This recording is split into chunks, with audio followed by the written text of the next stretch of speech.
سر یہ جو ہم ایک بڑے ایک اسکوپ کی بات کریں اس بیماری کا علاج اور باقی جو سسٹمز ہیں، یعنی یہ اداروں پہ بھی اپلائی ہوتی ہے چیز، یہ گھروں میں بھی اپلائی ہوتی ہے، بیماریوں میں بھی اپلائی ہوتی ہے. آپ نے ابھی تک جیسے پہلے بتایا کہ کوئی ایک وائڈلی امپورٹنٹ گول بنانا، پھر اس کے بعد کمپیلنگ اسکور بورڈ بنانا. اچھا، یہ وائڈلی امپورٹنٹ گول صرف مریض کا نہیں، صرف فیملی کا نہیں، یہ علاج کرنے والے کاؤنسلر اور ادارے کا بھی ہے. ٹھیک ٹھیک. اچھا، اسی طریقے سے یہ جو بساط بچھانا ہے جس پہ ہم جو ہے وہ کمپیلنگ اسکور بورڈ بناتے ہیں اپنا، یہ بھی مریض اور فیملی اور علاج کرنے والوں ایک ہی چیز ہے جو اپنے اپنے انداز سے سب یوٹیلائز کر رہے ہیں. ٹھیک. یعنی ایک ہی سسٹم کے ساتھ وہ کنیکٹڈ ہیں، ایک ہی جو دھاگا ہے جس میں سب چل رہے ہیں. جو لائن آف سائٹ کہتے ہیں، جو مقصد کی لکیر ہے، صحیح، وہ سب نے وہی فالو کرنی ہے. نارتھ ان کا ایک ہی ہے، قبلہ ان کا ایک ہی ہے. ٹھیک ہے. اور جو تیسرا ہم بات کر رہے تھے کہ جو لافٹی گولز ہیں، جو قیامت خیز گول ہیں، یا جو ہماری دیوانہ وار ایک تمنا ہے کہ ہمارا مریض جو ہے وہ نشے کی بیماری سے نکل آئے اور خوشحالی کے دروازے پہ دستک دینا شروع کر دے. تو یہ بھی آپ سمجھے کہ مریض نے بھی بنانا ہے، فیملی نے بھی بنانا ہے، اور علاج کرنے والوں نے بھی بنانا ہے، اور انہوں نے آپس میں اس بارے میں بات چیت بھی جاری رکھنی ہے. یعنی سوال جواب اور حساب کتاب بھی چلتا رہے گا، جواب دہی کا عمل بھی ہوگا.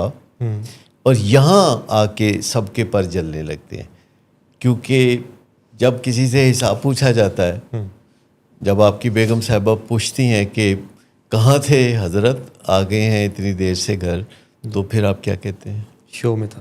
جی، شو میں تھا. شو میں تھے. شو میں تھے. تمہاری شو میں ساری ٹھیک کر دوں گی، سدھر جاؤ. وہ آگے سے کہتی ہیں تمہاری میں ساری شو شاہ نکال دوں گی. ہاں، شو شاہ نکال دوں گی. تو ہوتا یہ ہے کہ جب آپ کسی سے حساب مانگ لیتے ہیں نا، تو وہ کہتے ہیں نا سچ کہو تے پراں بہو، تو یا وہ کہتے ہیں سچ آکھیاں پامبڑ بلدا ہے. جی ٹھیک. تو وہ چپ رواں تے کچھ بجدا نہیں. ٹھیک. تے سچ آکھاں تے پامبڑ بلدا ہے، تو منہ چائی گل رہندی نہیں. یعنی ہر طرح سے جو ہے، تو مطلب پھر سیکھ لینے میں کوئی حرج نہیں ہے کہ ایک دوسرے سے حساب کتاب کیسے کرنا ہے.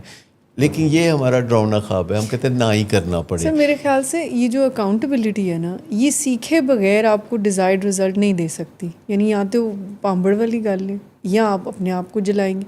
آپ کریں گے نہیں تو آپ خود کو تکلیف اذیت میں لے کے جائیں گے، سڑتے کڑتے رہیں گے. اور اگر آپ رانگ وے سے پوچھتے ہیں تو فساد، لڑائی، یعنی بہت ایسے غلط فیصلے ہونا شروع ہو جاتے ہیں. تو عام طور پر لوگ یا تو چپ رہنے میں ہی عافیت سمجھتے ہیں کہ ایک چپ تے 100 سکھ، حالانکہ اس میں پھر پیمانہ صبر لبریز ہوتا ہے تو بندہ پھاٹی پڑتا ہے. تو گھروں میں یا تو آپ بات تب کرتے ہیں جب آپ کا پیمانہ صبر لبریز ہو کے ابلنے لگتا ہے، اور اس کا نتیجہ تو پھر کھاپرول ہی ہے، یا پھر بات آپ اس صورت میں کرتے ہیں جب آپ بات کرنا سیکھ لیتے ہیں. اور بات کرنا جو سیکھنا ہے وہ کوئی زیادہ مشکل نہیں ہے. بڑی سادہ سی 3 باتیں ہیں جن کا ہم کبھی نہ کبھی ذکر بھی کرتے رہتے ہیں. کہ ایک فیملی ممبر ہے جس نے اپنے پیارے سے بات کرنی ہے، یا کوئی فیملی ہے جو ہمارے پاس علاج کے لیے اپنے پیشنٹ کو لائی ہے اور پروجیکٹ آگے بڑھ رہا ہے، لیکن فیملی کی ڈسسیٹسفیکشن ہے تو انہوں نے ہم سے بات کرنی ہے. تو زیادہ امکان ہے کہ پہلے وہ چپ رہیں گے اور پھر کسی دن پھٹ پڑیں گے. تو ہم نے ایک شروع میں ہی ٹریننگ کا حصہ رکھنا ہے کہ جب آپ کے دل میں بات آ جائے تو وہ آپ نے کر دینی ہے. جب بات کرنی ہے، یا آپ نے اپنے پیارے سے بات کرنی ہے، یا نشے کے مریض نے اپنے ماں باپ سے بات کرنی ہے، یا اپنے کاؤنسلر سے بات کرنی ہے، تو یہ ٹرائنگولر ریلیشن شپ جو ہے جسے ہم اسٹیک ہولڈرز الائنس کہتے ہیں، اور اسٹیک ہولڈر سیشن اسی کا حصہ ہے جس میں ہر روز یہاں ہم 172 لوگوں کے ساتھ آڈیٹوریم میں بیٹھتے ہیں. جی. اور کوئی 90 منٹس کا پروگرام ہوتا ہے جس میں پیرنٹس بھی کھل کے باتیں کر رہے ہوتے ہیں سب کے سب، اور پیشنٹس بھی کر رہے ہوتے ہیں، تو پروفیشنلز بھی کر رہے ہوتے ہیں. بیچ میں مسکراہٹیں چل رہی ہوتی ہیں، کوئی غصے نہیں ہوتے، کیونکہ یہ ایک پروفیشنل ورک ہے. اس میں ہم دفاعیت میں نہیں جاتے، ہم یہ نہیں سمجھے کہ ہم پہ حملہ ہو گیا. پر اس کے لیے 3 عناصر ہیں جن کو اکٹھے کرنا بہت ضروری ہے. وہ کہتے ہیں نا یہ 4 عناصر ہوں تو بنتا ہے مسلمان. صحیح. تو یہ 3 عناصر ہوں تو بات ہو سکتی ہے. آپ نے یہ ذہن میں رکھنا ہے. ٹھیک.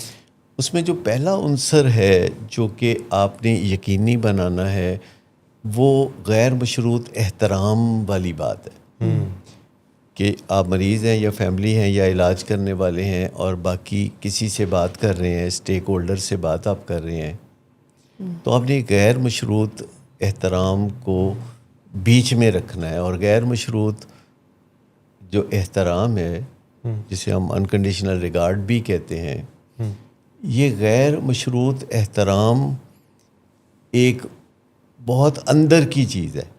یعنی جو ہمارے دل کے اندر بہت گہرائیوں میں اگر ہوگا تو یہ مؤثر ہوگا.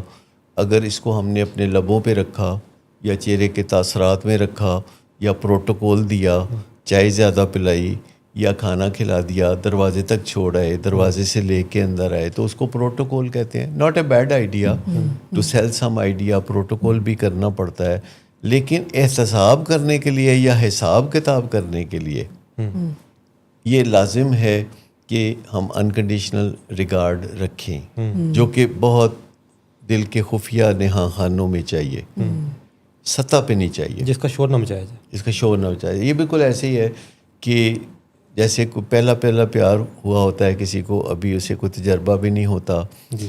اور وہ اظہار بھی نہیں کیا ہوتا اپنے پیار کا اور کسی کو بتایا بھی نہیں ہوتا, جی. تو ہوگا تجربہ آپ کو کوئی تھوڑا بہت. تو جب پہلا پیار ہوا اور ابھی آپ کی ہمت نہیں تھی کہ آپ جا کے کہتے آئی لو یو, تو کیا جاتے ہی ماں باپ کو بتا سکتے ہیں؟ نہیں سر, نہیں بتا سکتے, کیونکہ وہ قبل از وقت ہوگا. دوستوں کو بھی نہیں بتا سکتے, کیونکہ اگر بعد میں بات نہیں بنی تو پھر دوست جو ہے آپ کو پتہ جو کرتے ہیں عزت نہیں رہتی, عزت رہ جاتی. تو مطلب جیسے وہ پہلا پیار ہم چھپا کے رکھتے ہیں, اسی طرح یہ جو انکنڈیشنل ریگارڈ ہے یہ بھی ہم چھپا کے رکھتے ہیں. لیکن میں آپ کو بتاؤں کہ یہ چھپا ہی نہیں چھپتا. جی. عشق مشک کھانسی نزلہ زکام یہ چھپا ہی نہیں چھپتا. صحیح بات. تو اس کو ڈیپ ڈاؤن رکھیں تو پھر بھی آپ کو آسانی ہوگی بات کرنے میں. اور اگر آپ کسی سے بات کر رہے ہیں اور آپ کے دل میں اس کا احترام ہے تو پہلا عنصر آپ نے پورا کر دیا, پہلی شرط آپ نے پوری کر دی.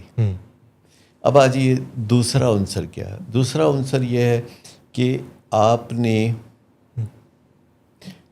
اس سے پہلے ہی توقع رکھنی ہے کہ وہ سدھر جائے گا. یعنی جو چیز بھی آپ کو اس میں بگڑی ہوئی نظر آتی ہے, تو جیسے آپ کی گاڑی ہائی وے پہ کہیں خراب ہو جاتی ہے, آپ گاڑی کو روکتے ہیں تو جو بونٹ اٹھاتے ہیں تو اس میں کافی دھواں شواں بھی نکل رہا ہے, تو آپ کے دل میں پہلا کیا خیال آتا ہے کہ انجن جل گیا ہو یا ٹھیک ہی ہو, بچ گیا ہو. ٹھیک ہی ہو. آپ کو پہلا خیال یہ آتا ہے کہ یا اللہ ٹھیک ہی ہو, کیونکہ جس چیز سے انسان کو بہت زیادہ رغبت ہوتی ہے, بہت زیادہ تعلق ہوتی ہے کسی چیز کے ساتھ, آپ کے بڑے ہائی سٹیکس ہوتے ہیں, تو آپ اس کے بارے میں اچھا سوچتے ہیں, خوش گمان ہوتے ہیں. جیسے ایک صاحب وہ موٹر سائیکل پہ جا رہے تھے تو موٹر سائیکل لڑکھڑائی اور نیچے ٹھک کر کے آواز آئی اور وہ گر بھی گئی اس ٹائم پہ, تو انہوں نے کہا کہ یا اللہ یہ جو ٹک کر کے آواز آئی ہے یہ میری ریڑھ کی ہڈی ہو, یہ موبائل نہ ہو. جی. تو آپ جب بھی کسی سے بات کرتے ہیں جو اسٹیک ہولڈر ہے اور آپ کے ساتھ کسی الائنس میں ہے, تو آپ یہ سوچ کے بات نہیں کرتے کہ اے نہیں سدھرنا, نہیں ڈاکٹر صاحب اے بیڑا گرک کے, اے بڑے لفظ عام سننے میں آ جاتے ہیں. ڈاکٹر صاحب ہے کتے دی وہ دم میں جنہوں 12 سال نلکی دے وچ رکھو نا تو وہ سدھی نہیں ہونے والی. تو اس طرح کی باتیں ہم سنتے ہیں تو ہم کہتے ہیں کہ نہ کریں ایسے, مطلب امید رکھیں.